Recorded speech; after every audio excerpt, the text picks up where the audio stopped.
मित्रों मित्रों नमस्कार। जय माँ भारती, जय वैदिक विज्ञान। मित्रों, आज भारतवर्ष इस जो काल चक्र है, इस काल चक्र के इस समय में विश्व गुरु, पुनः विश्व गुरु बनने के द्वार पर, कगार पर खड़ा है। और वो हर दृष्टिकोण से, चाहे वो इकोनॉमिक है, चाहे वो हेल्थ रिलेटेड है, चाहे वो पर्पस ऑफ ह्यूमन लाइफ है। हेल्थ देखें तो अब अप्रोच इंटीग्रेटेड और होलिस्टिक हेल्थ केयर की तरफ बढ़ती जा रही है। और इसमें बहुत बड़ा योगदान रहा है भारतीय संस्कृति, भारतीय परंपराएं, और इनके पीछे तो वैदिक ज्ञान विज्ञान की बातें छिपी हैं। ये बहुत बड़ा रोल प्ले करेंगी और कर रही हैं भारत को विश्व गुरु के रूप में बनाने में। और ऐसे में जो हमारे वैदिक ज्ञान विज्ञान है, उसको नई ऊंचाइयों पे, न्यू लेवल्स पे ले जाने की बहुत बड़ी समय की मांग है। और इसीलिए हमको रिफॉर्म्स, टेम्पल रिफॉर्म्स को लाना बहुत ज़रूरी है, क्योंकि टेम्पल्स जो हैं वो वैदिक विज्ञान को एक नई ऊंचाई में ले जाने में बहुत बड़ा योगदान दे सकते हैं। तो इसीलिए मैंने कुछ 18-19 कोई पॉइंट्स बनाए हैं जो मेरे हिसाब से रिफॉर्म्स होने चाहिए टेम्पल जो है, मंदिरों के फंक्शनिंग, ऑर्गेनाइजेशन और पर्पज़ में। तो पहले तो मैं आपको बताऊं कि आज के समय में जो हमारे मंदिर हैं वो वैदिक भक्ति योग को की तरफ ज़्यादा फोकस्ड हैं। ज़्यादातर भक्ति योग को ज़्यादा प्रमोट करते हैं। लेकिन जीवन के 4 पहलू, हमारे 4 योग हैं जो हमको किसी भी चीज़ में पूर्ण सफलता दिलाते हैं: ज्ञान योग, कर्म योग, भक्ति योग और राजयोग। मैं एज ए डॉक्टर मैं अपने प्रोफेशन का एग्जांपल लेके आपको बताता हूँ। ज्ञान योग मतलब हमको पढ़ाई करनी है, उस जो भी हमें शिक्षा प्राप्त करनी है उस पर्टिकुलर फील्ड में।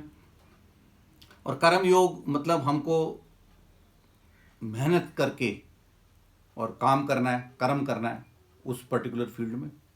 भक्ति योग, भक्ति मतलब कि हम उस काम के लिए डेडिकेटेड हों, उस पर फेथ है हमारे को, हम उस पर टोटली अपना सरेंडर कर देते हैं, उस काम को बिलीफ है हमारे को उस काम पे, ये भक्ति योग। और राजयोग मतलब सेल्फ डिसिप्लिन ऑन रेगुलेशन। कोई भी काम को अचीव करना है तो हमको सेल्फ डिसिप्लिन, उसके रूल्स एंड रेगुलेशंस कैसे उसको करना है और उसकी ऑर्गेनाइजेशनल चीज़ों को फॉलो करना है। ये चारों योग जब मिल जाते हैं तब हमको सफलता पूर्ण मिलती है। तो ज्ञान योग, कर्म योग, भक्ति योग और राजयोग, ये हमारे मुख्य मुद्दे होने चाहिए वैदिक विज्ञान, ज्ञान विज्ञान को बढ़ाने के लिए, एक नई ऊंचाइयों में ले जाने के लिए। तो एक सेंट्रल रजिस्ट्री और सेंट्रल रेगुलेटरी बॉडी मंदिरों के लिए बहुत ज़रूरी है, जहाँ सारे मंदिर, चाहे छोटे से छोटा मंदिर और बड़े से मंदिर, बड़ा मंदिर, उसमें रजिस्टर्ड हो किसी और ऑर्गेनाइजेशन की तरह। जैसे डॉक्टरों के लिए मेडिकल एसोसिएशन ऑफ इंडिया है, इंडियन मेडिकल एसोसिएशन है, इसी तरह ऑल प्रोफेशंस के लिए भी एसोसिएशन हैं, साइंटिस्ट की भी एसोसिएशन है। तो ये सारी ऑर्गेनाइजेशन एक अम्ब्रेला के अंदर, जितने भी मंदिर हैं, छोटे से छोटे, बड़े से बड़ा, तो एक रेगुलेटरी बॉडी, सेंट्रल अथॉरिटी, सारे उसमें रजिस्टर्ड, उनकी गतिविधियां, और ये ट्रांसपेरेंट बॉडी होनी चाहिए। कोई जानना चाहे किसी मंदिर के बारे में तो उसको इन्फॉर्मेशन मिल सके। जैसे कि कंपनीज के लिए हमारे रजिस्ट्रार ऑफ कंपनीज होती हैं, ROC बोलते हैं, मिनिस्ट्री ऑफ इसमें फाइनेंस एंड इंडस्ट्रीज में, तो वहाँ पर हर कंपनी रजिस्टर्ड है, उसकी सारी डिटेल्स पता है हमको, डायरेक्टर्स के बारे में पता है, और क्या काम कर रही हैं, क्या उनका प्रॉफिट लॉस अकाउंट है, जो कुछ चाहें आप उस कंपनी के बारे में। उसी तरह हर मंदिर की गतिविधियाँ और वो सेंट्रलाइज और रजिस्टर्ड होनी चाहिए। एक और बात की, ये जो है मंदिर, they should be now the centres for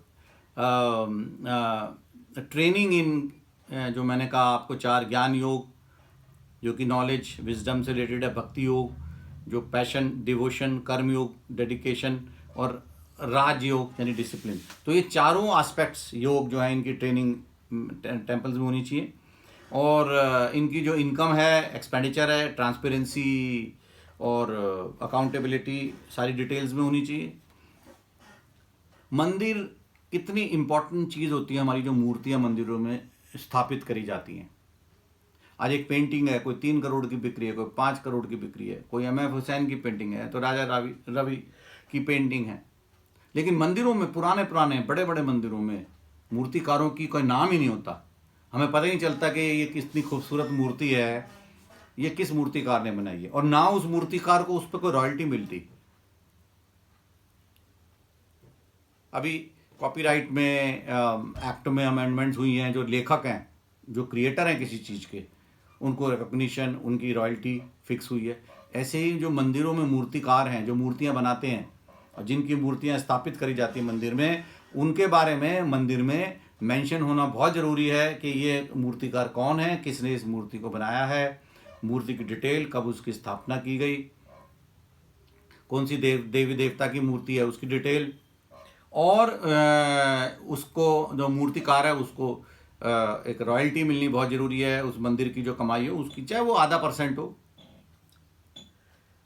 फिर एक बहुत बड़ी चीज़ ये है, वैदिक विज्ञान अगर हमको बढ़ाना है, ये सब चीज़ डेवलप करनी है, तो लाइब्रेरी हर मंदिर में एक वैदिक, जहाँ पे आपके वेदों के ऊपर ऋग्वेद, सामवेद, अथर्ववेद, यजुर्वेद, 18 के 18 पुराण, उप पुराण, इतिहास, रामायण, महाभारत, पंचतंत्र, जितने भी हमारे वेदों के वैदिक और संस्कृत लिटरेचर से रिलेटेड जो हमारी पुस्तकें हैं, ज्ञान स्रोत हैं, वो सारे वहाँ मेंशन होने चाहिए लाइब्रेरी में, ताकि लोग मंदिर में जाएं, लाइब्रेरी में बैठे और पढ़ें, तो उससे उनको मंदिर में जाने की हैबिट हो जाएगी, पढ़ने की हैबिट हो जाएगी, ज्ञान प्राप्त करने की हैबिट हो जाएगी। आज किसी को नहीं पता कि हम दिवाली मनाते हैं, दिवाली कार्तिक अमावस पे क्यों आती है? 12 महीने होते हैं, कार्तिक का ही महीना क्यों, और 15 तिथियां होती हैं, तो अमावस क्यों? इसी प्रकार रामनवमी कोई क्यों होती है, कृष्ण अष्टमी कोई क्यों होती है, गणेश चतुर्थी कोई, इनके पीछे वैज्ञानिक कारण है। तो इनकी रिसर्च होकर दुनिया के सामने लाना है, बिकॉज इससे सृष्टि को फायदा होगा, इससे हर मनुष्य को इंडिविजुअल लेवल पे और पूरी सृष्टि के लेवल पे इस ज्ञान का हम अनुभव उठा पाएंगे और फायदा उठा पाएंगे। इसी प्रकार मंदिरों में बुक शॉप होनी चाहिए, जहाँ अगर कोई ऋग्वेद की किताब खरीदना चाहे या रामायण महाभारत खरीदना चाहे तो उसको फैसिलिटी मिले वहाँ पर वो किताब खरीदने की। और ये जो मंदिर हैं, ये सेंटर फॉर वैदिक एजुकेशन, रिसर्च एंड ट्रेनिंग होने चाहिए, ये सारे के सारे मंदिर। और फिर वीकली, संडे के संडे समझो 11 से 1 के बीच में आपने टाइम फिक्स कर दिया कि यहाँ पर किसी भी टॉपिक के ऊपर एक टॉक होगी या 2 टॉक होंगी, आधे घंटे की 3 टॉक होंगी, 4 टॉक होंगी, ये टॉक्स होंगी जिस पे लोग आ सकते हैं, इन्फॉर्मेशन मिले कि इस बार इस सब्जेक्ट के ऊपर, कर्मकांड के इस सब्जेक्ट के ऊपर एक टॉक है, चाहे वो कोई पुजारी दे या कोई पंडित दे या कोई भी दे, वो टॉक्स रेगुलर बेसिस पे संडे की संडे 11 से 1 कोई टाइम फिक्स हो, जो ऑल ओवर इंडिया में जहाँ जहाँ मंदिर है पता है कि 11 से 1 के बीच में या कोई ना कोई टॉक है, ताकि लोग जाके उस नॉलेज को गेन कर सकें। फिर जो जो जो कलेक्शन आती है मंदिरों में, उसका एक सर्टेन पोर्शन वैदिक रिसर्च, मॉडर्न साइंटिफिक रिसर्च, आज की जो हमारा साइंटिफिक सिस्टम है वो प्रमाण मांगता है, एविडेंस मांगता है। तो हमारे पास एविडेंस देने के लिए है, क्योंकि हमारा वेद जो है वो सत्य, ट्रुथ के ऊपर आधारित है, साइंस के ऊपर आधारित है। तो हमें एक सर्टन पोर्शन वो साइंटिफिक रिसर्च पे लगाना बहुत ज़रूरी है, चाहे वो मंत्रों की रिसर्च हो, चाहे वो यंत्रों की रिसर्च हो, चाहे वो तंत्रों की रिसर्च हो, या और कोई किसी तरह की मॉडर्न साइंटिफिक टूल्स को यूज़ करके, मॉडर्न साइंटिफिक गैजेट्स को यूज़ करके हम इसको प्रूव कर सकें। फिर जो प्रीस्ट है वहाँ पे, जो भी वहाँ पर पुजारी हैं या पंडित लोग हैं, उनकी आप किसी इंस्टीट्यूशन पे जाएं, किसी हॉस्पिटल में जाएं, ऑर्गेनाइजेशन में जाएं, वहाँ पूरी लिस्ट लगी होती है कि ये डॉक्टर है, ये इस चीज़ का स्पेशलिस्ट है, ये इसकी डिग्री है और ये इस इंस्टीट्यूशन से पढ़ा हुआ है, और सारा उसका डिटेल, रजिस्ट्रेशन सर्टिफिकेट। इसी प्रकार हर मंदिर में जो वहाँ के पुजारी हैं, जो वहाँ के पंडित वहाँ पर हैं, उनकी पूरी डिटेल वो डिस्प्ले होनी चाहिए मंदिर पे कि ये पंडित हैं, ये यहाँ से इन्होंने डिग्री ली हुई है और ये इनकी स्पेशलाइजेशन ऑफ एरिया है। तो हर पंडित की इंफॉर्मेशन होनी बहुत ज़रूरी है।